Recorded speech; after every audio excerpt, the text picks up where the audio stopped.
Politics and Business Television, Abuja. I'm Fatima Abubakar Oyibo. On the news at this hour, the Miyetti Allah Cattle Breeders Association of Nigeria, MACBAN, has raised alarm over what it describes as a genocidal massacre targeting Fulani herders in the parts of the country. The group claims multiple attacks have resulted in the deaths of several members and the loss of hundreds of cattle. In a recent statement, MACBAN leaders cited incidents in Benue and Enugu State, alleging that armed groups and local volunteer guards were responsible for coordinated assault on herder settlement. They're calling on the government to launch an urgent investigation and ensure justice for affected communities. The association also appealed for the release of missing persons and compensation for victims, warning that continued violence could escalate tensions further. The African Democratic Congress (ADC) has declared its full commitment to winning the 2027 presidential election, stating that failure is not an option.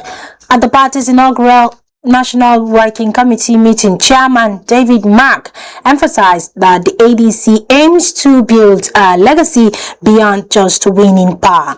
Mark said the party will champion democratic values, restore institutional independence, and ensure public funds serve national interest. He added that the ADC is determined to model integrity, transparency, and service, promising a political movement that puts citizens first.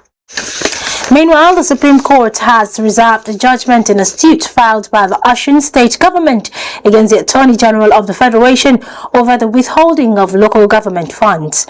The state is challenging the AGF's recognition of APC-elected council officials whose elections were previously nullified by lower court.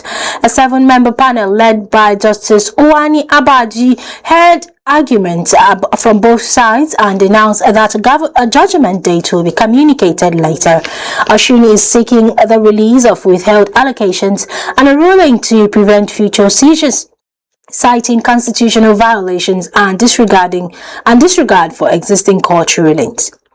In the meantime, Ogun State's Gateway International Airport officially began commercial operations on Tuesday, welcoming its first value jet flight to Abuja despite rainy weather. Passengers braved the conditions to check in for the inaugural flight, marking the start of scheduled services every Tuesday and Thursday.